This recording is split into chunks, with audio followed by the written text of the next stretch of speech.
வணக்கம். இந்த வீடியோ எதை பற்றினா கொட்டுக்காளி படத்தை பற்றி. கொட்டுக்காளி படம் நிறைய பேர் ஆல்மோஸ்ட் பார்த்து முடிச்சிருப்பீங்க. ஸோ இந்த வீடியோ வந்து ரிவ்யூ வீடியோ கிடையாது. அந்த படத்தை பற்றின ஒரு டீகோடிங் மாதிரி வச்சுக்கலாம், அல்லது ஒரு எக்ஸ்ப்ளனேஷன் வீடியோ மாதிரி வச்சுக்கலாம். இந்த படம் வந்து ரெண்டு எக்ஸ்ட்ரீமாக போய் சேர்ந்துருக்கு. ஒரு கூட்டத்துக்கு வந்து ரொம்ப பிடிச்சிருக்கு, இன்னொரு கூட்டத்துக்கு வந்து சுத்தமாக பிடிக்கவே இல்லை. 1.5 மணி நேரம் படம் தான், ஆனால் அதுவே என்னால் உட்கார முடியல. கொட்டுக்காளி பார்க்குற அளவுக்கு என்கிட்ட பொறுமை இல்லை, படம் ரொம்ப மொக்கையாக இருக்குது, கிளைமேக்ஸே இல்லை, கிளைமேக்ஸ் புரியவே இல்லை, நிறைய ஷார்ட்ஸ் புரியவே இல்லை அப்படின்னு சொல்லிட்டு ரெண்டு தரப்பாக போய் சேர்ந்துருக்கு. எனக்கு இந்த படம் பார்க்கும்போது என்னெல்லாம் புரிஞ்சுது, நான் என்னெல்லாம் நோட் பண்ணேன் அப்படிங்கிறது இந்த வீடியோ சொல்கிறேன். இந்த வீடியோ ஃபுல்லாக பாருங்கள். இந்த படத்தில் நெக்ஸ்ட் ஷாட் என்னன்னு சொல்லி பார்த்தீங்கன்னா, ஹீரோயின் வந்து தலைவரி கோலமாக வந்து அந்த டேமில் வந்து நடந்து போகிற சீன். அதுக்கு நிறைய பேர் நிறைய எக்ஸ்ப்ளனேஷன் கொடுக்குறாங்க. அது என்னன்னா, கடைசியில் வந்து கிளைமேக்ஸ் வந்து அவன் வந்து கொண்டுருவான், அது வந்து பேயாக போகுது, அதை தான் வந்து இவ பார்க்குறா அப்படின்னு சொல்லிட்டு நிறைய பேர் சொல்லியிருப்பாங்க. ஆனால் எனக்கு என்ன தோணுதுன்னு சொல்லிட்டு நான் சொல்கிறேன். ஆக்சுவலாக படத்தோட ஓப்பனிங் ஷாட்டில் என்னன்னு சொல்லி பார்த்தீங்கன்னா, ஹீரோயினுக்கு ஒரு தலைவரி குளமாக இருப்பா, எண்ணெய் வச்சு தலைவாரி ஜட பின்னி பொட்டு வச்சு விடுவாங்க. இதுதான் படத்தோட ஓப்பனிங் ஷாட்டாக இருக்கும். அவள் வந்து எப்படி இருக்கணும்னு ஆசைப்பட்றா அப்படின்னா, தலைவரி கோலமாக ஃப்ரீயாக அவளுக்கு பிடிச்ச மாதிரி பொட்டுலாம் இல்லாமல் ஷால்லாம் இல்லாமல் நடந்து போகணும் அப்படிங்கிறது அவளோட ஆசை. அவளோட ஆசையாக அந்த பிரதீபில் தான் அந்த டேமில் நடந்து போகிறதா அவள் பார்க்குறான்னு சொல்லிட்டு நான் நம்புகிறேன். இதே தலைவரி கோலம் ஷாட்டை வந்து அந்த பாப்பாவுக்கும் வச்சுருப்பாங்க. அந்த காலமாடு வந்து ஒரு பாப்பா வந்து கூட்டிகிட்டு போவோம்ல, அந்த பாப்பாவும் பார்த்தீங்கன்னா அதே தலைவரி கோலத்தில் தான் இருக்கும், அதுக்கும் பொட்டுலாம் எதுவுமே இருக்காது. அது மட்டும் ஓடி வந்து அந்த காலையை கூட்டு போகும். அந்த ஓடி வர ஃபுல் ஷாட்டுமே அந்த பாப்பாவோட லூஸ் ஹேரில் தான் வந்து க்ளோஸ்அப் ஃபுல்லாக வச்சுருப்பாங்க. அந்த ஃபுல்லாக அந்த சீன் ஃபுல்லாக வந்து போகிற வரைக்கும். ஸோ ஒரு வயசு வர வரைக்கும், ஐ மீன் மேஜர் ஆகிற வரைக்கும் தான் நமக்கு பிடிச்ச மாதிரி ஃப்ரீயாக இருக்க முடியும். அதுக்கப்புறம் பொண்ணுங்க இப்படி தான் இருக்கணும் அப்படின்னு சொல்லிட்டு ஒரு ரூல்ஸ் போடுறாங்களோ அப்படின்னு தான் டேரக்ட் மீன் பண்ணுறாருன்னு சொல்லி எனக்கு தோணுச்சு. இந்த படத்தோட மைய கருத்தான சீன் என்னன்னு சொல்லி பார்த்தீங்கன்னா, அந்த மஞ்சள் நிற சீன். ஒரு பாப்பா வந்து ஏஜ் அட்டன் பண்ணியிருக்கோம், அவங்க தாய்மாமா வந்து சீர் கொண்டு போவான், தாய்மாமா சீர் கொண்டு வரண்டி அந்த பாட்டு கூட ஓடிக்கிட்டே இருக்கும். அந்த மஞ்சள் நிற சீன் என்ன சொல்லுது அப்படின்னா, பொண்ணுங்களுக்கு தாய்மாமா வந்து எல்லாத்தையும் பண்ணிவிட்டு அந்த பொண்ணை தனக்கு சொந்தமாக்கிறான், சீர் வரிசை எல்லாமே பண்ணிவிட்டு, இனிமேல் நான் தான் உனக்கு எல்லாம் பண்ணேன், இனிமேல் நீ எனக்கு தான் சொந்தம் அப்படிங்கிறத மாற்றிக்கிறான் அப்படிங்கிறத அந்த சீன் ஃபுல்லாகவே சொல்லியிருக்கும். அதுக்கு எக்ஸாம்பிளாக பார்த்தீங்கன்னா டயலாக ஒன்று வச்சுருப்பாங்க. அது என்னன்னா, ஹீரோயினோட அப்பாவும் சூரியோட அப்பாவும் வண்டியில் போயிட்டு இருப்பாங்களா, அப்போ என்ன சொல்லுவார்னா, அவன் பொண்ணு சடங்கானப்போ செஞ்ச சீர் வரிசைக்கு உன்னை என் பையன் வட்டி கட்டிகிட்டு இருக்கான் அப்படின்னு சொல்லுவான். ஆக்சுவலி பார்த்திங்கன்னா ஒரு செமையான ஒரு ஷாட் ஒன்று இருக்கும். அது என்னன்னா, ஆட்டோ வந்து அந்த பேனரை கிராஸ் பண்ணி போகும், ஹீரோயின் வந்து அந்த பேனர் அப்படியே பார்த்துட்டே வருவாள். அதில் வந்து அந்த பாப்பாவோட முகம் இருக்கும், அந்த பேனரில் வந்து போட்டிருப்பாங்க, அதை அப்படியே பார்த்துட்டே வருவாள். அது என்ன நினச்சி பாப்பா அப்படின்னு சொல்லிட்டு பார்த்தீங்கன்னா, இதோட அவன் வாழ்க்கை முடிஞ்சு போச்சு, சீர்லாம் வைக்கிறாங்க, இனிமேல் அவனுக்கு நீ சொந்தம், அவனை நிம்மதியாகவே இருக்க விட மாட்டாங்க, அவன் சொல்கிறதா நீ கேட்கணுங்கிற மாதிரி மாற்றிடுவாங்க அவனு சொல்லிட்டு பாவமான தோணியில் அந்த பொண்ணை வந்து பார்த்துட்டு அப்படியே கிராஸ் பண்ணி போயிட்டே இருப்பாங்க. அந்த ஷாட் செமையாக இருக்கும். மைய கருத்தும் அதுதான், நீ என் முறை பொண்ணு, நான் தான் உனக்கு எல்லாமே பண்ணேன், ஸோ நீ என்ன தான் கல்யாணம் பண்ணிக்கணும் அப்படிங்கிற மைண்ட் செட்டில் தான் சூரியும் இருப்பான், சூரியோட ஃபேமிலியும் இருக்கும். அதுதான் அந்த படத்தில் வந்து ரொம்ப கிளியராகவே பேசியிருப்பாங்க. நெக்ஸ்ட்டு பார்த்தீங்கன்னா 2 சீன், மென்னுக்கும் உமனுக்கும் உள்ள டிஃப்ரென்ஷியேஷன் சீன். ஃபஸ்ட்டு பார்த்தீங்கன்னா அந்த ரெஸ்ட் ரூம் போகிற சீன். உமன்லாம் என்ன பண்ணுவாங்கன்னா, ரொம்ப தூரம் அந்த கார்டு இருக்கும்ல, அந்த கார்டில் ரொம்ப தூரம் போயிட்டு உள்ளே மறைஞ்சு போயிட்டு வருவாங்க. ஓகே, மென்லாம் என்ன பண்ணுவாங்கன்னா, ரோட்டு வருமா ரொம்ப சாதாரணமாகவே யூரின்லாம் போய்ப்பாங்க. இதுதான் வந்து மிஸ்கின்னு சொல்லியிருப்பாரு. அந்த யூரின் அடிக்கிற சீன் வந்து செமையாக பண்ணியிருக்காரு அப்படின்னு சொல்லியது இந்த சீன் தான்.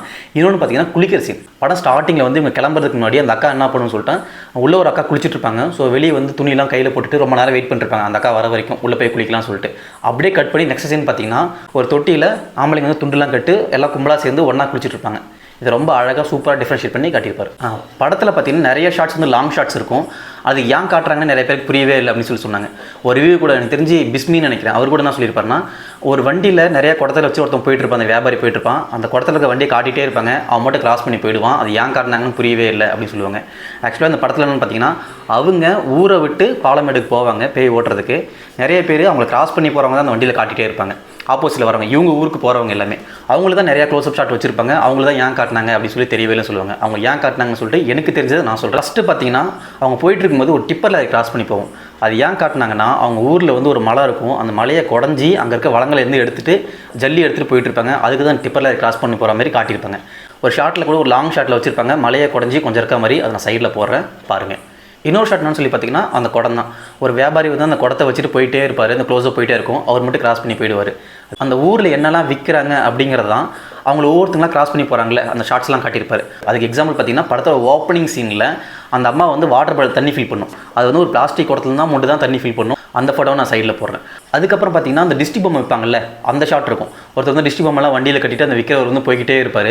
அதுக்கு எதுவும் காட்டியிருப்பாங்கன்னா, அந்த ஊரில் நிறைய பேர் மூட நம்பிக்கையாக இருக்காங்கன்னு சொல்லி காட்டியிருப்பாங்க. அந்த ஆட்டோவில் கூட சைடில் வந்து அந்த கருப்பு கலர் கயிறு இருக்கும்ல, அது டிஸ்டி பொம்மை வைக்கிறாங்களா அவர்கிட்டையும் இருக்கும். அந்த கயிறு வந்து இந்த ஆட்டோ சைடில் கட்டியிருப்பார், அதுவும் ஒரு க்ளோஸ்அப்பில் வச்சிருப்பார். ஸோ அவங்களை எதெல்லாம் கிராஸ் பண்ணி போதோ அதெல்லாம் அந்த ஊரில் விற்கப்படுதுன்னு சொல்லிட்டு அழகாக காட்டியிருப்பார். இதுக்காக தான் அந்த ஷார்ட்ஸ் அந்த க்ளோஸ்அப்லாம் வச்சிருக்காங்கன்னு சொல்லிட்டு நான் நம்புகிறேன். நான் இதெல்லாமே யுகத்தில் தான் சொல்கிறேன், இது என்ன உண்மை உண்மை அப்படின்னு சொல்லிட்டு டேரக்டர் தான் சொல்லணும். ஆக்சுவலி பார்த்தீங்கன்னா ஹீரோயினுக்கு அந்த சாமியாட்டி கூட்டு போய் பேய் ஓட்டுறன்னு சொல்லிட்டு ஒரு பரிகாரம் மாதிரி பண்ணுறாங்களே அந்த லவ்வால், அது வந்து ஹீரோயினோட அம்மாவுக்கும் பிடிக்காது, அவங்க அப்பாவுக்கும் பிடிக்காது. வேறு வழியே இல்லாமல் தான் அவங்க கூட போயிட்டுருப்பாங்க. ஸ்டார்டிங்லேயே ஒரு சீன் இருக்கும், ஹீரோட அம்மா கேட்பாங்க இதுக்கு ஒரு வழி இல்லையான்னு சொல்லிட்டு. அவங்க அப்பா என்ன சொல்லுவார்னா, வேறு வழியே இல்லை, ரொம்ப தூரம் போயிட்டோம், ரொம்ப விஷயம் பெருசாகிடுச்சு, இதுக்கப்புறம் ஒன்றும் பண்ண முடியாது, போய்தாகணும்னு சொல்லிட்டு போயிட்டே இருப்பாங்க. அந்த ரெஸ்ட் ரூம் போகிற சீன்லேயும் ஹீரோயினோட அம்மா என்ன பண்ணுவாங்க, ஹீரோயினை கூப்பிட்டுட்டு உள்ளே போவாங்க, ரெஸ்ட் ரூம் போகிறதுக்கு போவாங்க, போயிட்டு ஹீரோயினை விட்டுட்டு வந்துடுவாங்க. ரொம்ப நேரம் வெயிட் பண்ணுவாங்க, ஹீரோயின் வரவே மாட்டான். சூரியன் நினச்சிருப்பான் அப்படியே ஓடி போயிட்டா போல இருக்குது அப்படின்னு சொல்லி நினச்சிருப்பான். அவங்க அம்மாவும் அதான் நினச்சி அழுவா. அவங்க அம்மாவும் எனக்கு தெரிஞ்சு அதான் சொல்லியிருப்பா, நீ எப்படியே ஓடிடு, இவங்ககிட்ட தப்பிச்சு நீ போயிடு, இனிமேல் நீ வராது அப்படின்னு தான் சொல்லியிருப்பா. ஆனால் ஹீரோயின் கொஞ்சம் நேரம் கழிச்சு திருப்பி அங்கே வந்துருவா, ஃபாஸ்ட்டாக நடந்து வந்துருவா. அதுதான் ஹீரோனோட கேரக்டரும் கூட. படத்தோட டைட்டிலும் அதான். கொட்டுக்காளிங்கிறது ஒரு அடமண்டான கேள் தான்.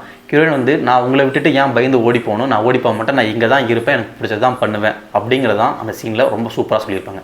லாஸ்ட்டாக பார்த்தீங்கன்னா கிளைமேக்ஸ் பார்த்தீங்கன்னா ஒரு ஓப்பன் எண்டிங் மாரி முடிச்சிருப்பாரு. அவங்களுக்கு என்ன தோணுதோ அந்த மாரி முடிச்சிருப்பாரு. ஆனால் டேரக்டர் என்ன தோணுன்னு சொல்லிட்டு அவருக்கு மட்டும் தான் தெரியும். ஆனால் எப்படி முடிச்சிருப்பாங்க அப்படின்னு சொல்லி பார்த்தீங்கன்னா, அந்த பொண்ணை வந்து கூப்பிட்டு போயிடுவாங்க சாமியார்கிட்ட. அந்த சாமியார் வந்து வேற ஒரு பொண்ணுக்கு வந்து ஒரு பரிகாரம் மாதிரி பண்ணிகிட்டு இருப்பார். அது நின்று சூரி பார்த்துட்டே இருப்பார். சூரிக்கு வந்து பார்க்க அது மேலே வந்து அந்த பரிகாரத்து மேலே இன்ட்ரெஸ்ட்டே இருக்காது. ஸோ வேணான்னு சொல்லிட்டு அங்கேருந்து நகர்ந்து போயிடுவார். அதுக்கப்புறம் வந்து கூப்பிடுவாங்க, பேர் பாண்டி, வா பாண்டி, நம்ம வா பாண்டி அப்படின்னு சொல்லிட்டு கூப்பிடுவாங்க. ஆனால் வரவே மாட்டார். வந்து அப்படியே நிற்பார். அவருக்கு சுத்தமாக அதில் இன்ட்ரெஸ்ட்டே இருக்காது, அந்த ப்ரொசீஜரில் இன்ட்ரெஸ்ட்டே இருக்காது. அப்படியே நிற்பார். அதோட படத்தை முடிச்சிருப்பாங்க. சிம்பிளாக சொல்லணும்னா, தன்னோட முறை பொண்ணு வேறு ஜாதிக்கார பையனை வந்து லவ் பண்ணுறான், அதை அப்படியே மாற்றி கல்யாணம் பண்ணணும்னு சொல்லி ஆசைப்பட்றான் சூரியும் அவங்க ஃபேமிலியும் சேர்ந்து அது என்ன பண்ணலாம்னு சொல்லிட்டு ஒரு சாமியார்ட்ட கூட்டு போய் ஒரு பரிகாரம் மாதிரி பண்ணி அதை எண்ணத்தை மறக்க வைக்கிறதுக்கு கூட்டு போயிட்டு அங்கே போய் சூரி பார்க்குறான், அந்த பரிகாரம் பண்ணுறதை பார்க்குறான். அவனுக்கு இன்ட்ரெஸ்ட் இல்லை, அதோட படத்தை முடிக்கிறாங்க. இதுதான் கொட்டுக்காளியோட சிம்பிள் கதை. ஓகே, ஆக்சுவலி கொட்டுக்காளிக்கும் பரியேறும் பெருமாளுக்கும் ஒரு சின்ன கனெக்ஷன் இருக்குது, ஒரு சிமிலாரிட்டி மாரி வச்சுக்கலாம். அது என்னன்னா, பரியேறும் பெருமாள் ஒரு ஷார்ட் இருக்கும். பொண்ணு வந்து வேறு ஜாதிக்கார பையன் லவ் பண்ணிச்சுன்னா கொண்டு போய் மொட்டடிச்சு விட்ருவாங்க, இல்லை அந்த தாத்தாட்ட சொல்லி அந்த பையனை வந்து கொண்டுருவாங்க. இதுலேயும் அப்படி தான், பொண்ணு வேறு ஜாதிக்கார பையனை லவ் பண்ணிச்சு அப்படின்னா கொண்டு போயிட்டு பரிகாரம் பண்ணி அந்த பொண்ணை மனசை மாற்றி அவங்களுக்கு பிடிச்சவங்களுக்கு கட்டி வச்சுருவாங்க. அவ்வளோதான் கான்செப்ட். இந்த கதையை படத்தோட ஸ்டார்டிங்கில் சொல்லியிருப்பாங்க. அந்த ஹீரோயின் தான் அந்த சேவல், 2 பேரும் மெட்டாஃபராக தான் யூஸ் பண்ணியிருப்பாங்க. அந்த சேவலுக்கு வந்து காலில் வந்து கட்டி போட்டு வச்சுருப்பாங்க. அந்த சேவலுக்கு என்ன பண்ணுன்னா, எப்படியாவது கஷ்டப்பட்டு அந்த கட்டை வந்து அவுத்துட்டு போகும், மறுபடியும் அந்த சேவலை பிடிச்சிட்டு வந்து மறுபடியும் கட்டி போட்டுருவாங்க. ஸோ ஹீரோயினும் அதுதான், எப்படியாவது இந்த இடத்த விட்டு நவுந்து போகணும்னு நினைப்பா, நவுந்து போனால் நம்மளை பிடிச்சிட்டு வந்து போட்டுருவாங்களோ அப்படின்னு சொல்லிட்டு அந்த பார்த்துட்டே இருப்பா. அந்த சேவல் ஹீரோயின் ரெண்டும் ஒன்று தான். அதுக்கப்புறம் பார்த்தீங்கன்னா படத்தில் கேரக்டரைசேஷன் வந்து ரொம்ப சூப்பராக இருக்கும். சூரியோட 2 தங்கச்சி கேரக்டர், அவங்க 2 பேருமே செம்மையாக இருக்கும். ஆட்டோவில் உட்காந்து அந்த 2 தங்கச்சி இருப்பாங்களே, அவங்க 2 பேர் மாற்றி பேசும்போது ரொம்ப ஜாடமாடியாக ஹீரோயினையும் ஹீரோனோட அம்மாவையும் ரொம்ப கேவலமாக பேசிகிட்டே வருவாங்க. அது வந்து ஒரு ஷார்ட்டில் வந்து ஹீரோயினை பார்த்து பேசிட்டு தங்கச்சி பற்றி பேசுவாங்க. அந்த மாதிரி மாற்றி ரொம்ப சூப்பராகவே கட்டிப்பாங்க. அந்த கேரக்டர் ஃபுல்லாகவே அப்படி தான் இருக்கும். பர்சனலாக பார்த்தீங்கன்னா கொட்டுக்காளி எனக்கு ரொம்ப பிடிச்சிருந்துச்சி. நிறைய பேர் பிடிக்கலன்னு சொல்கிறாங்க, ஆனால் எனக்கு படம் ரொம்பவே பிடிச்சிருந்துச்சி. வாட் நெக்ஸ்ட் அப்படின்னு சொல்லி ஒரு இன்ட்ரெஸ்டிங்காக இருந்துச்சு எனக்கு படம் பார்க்கும்போது. ஃபுல்லாகவே எனக்கு எங்கேயுமே போர் அடிக்கவே இல்லை. கொட்டுக்காளி பற்றி சிம்பிளாக 1 வேர்டில் சொல்லணும்னா, கொட்டுக்காளி அடிப்பொலி சூப்பராக இருந்துச்சு. எனக்கும் நிறைய விஷயங்கள் புரியல. நான் இந்த வீடியோவில் சொன்னது எல்லாமே என் கண்ணோட்டத்தில் எப்படி இருக்குது, எனக்கு இவ்வளோ புரிஞ்சிருக்குன்னு சொல்லிட்டு நான் சொல்லியிருக்கேன். மேபி தப்பாக கூட இருக்கலாம். உங்களுக்கு இந்த படத்தில் நிறைய விஷயங்கள் புரிஞ்சிருக்கும், நீங்கள் நிறைய விஷயம் நோட் பண்ணிப்பீங்க. அது என்னன்னு சொல்லிட்டு கமெண்ட்டில் சொல்லுங்கள். நான் தப்பான சில விஷயங்கள் சொல்லிதுன்னா அதுவும் சொல்லி கமெண்ட்டில் சொல்லுங்கள், நானும் பார்த்து தெரிஞ்சுக்கிறேன். இந்த வீடியோ பிடிச்சிருக்குன்னு சொல்லிட்டு நம்புறேன். இந்த வீடியோ பிடிச்சிருந்தா லைக் பண்ணிவிட்டு உங்கள் ஃப்ரெண்ட்ஸுக்கு ஷேர் பண்ணுங்கள். நம்ம சேனல் இன்னும் சப்ஸ்கிரைப் பண்ணாமல் சப்ஸ்கிரைப் பண்ணுங்கள். வேறு ஒரு நல்ல படம் பார்த்துட்டு நல்ல சீரிஸ் பார்த்துட்டு உங்களை அடுத்த வீடியோவில் பார்க்குறேன். Until then, bye from No Spoiler. Cheers.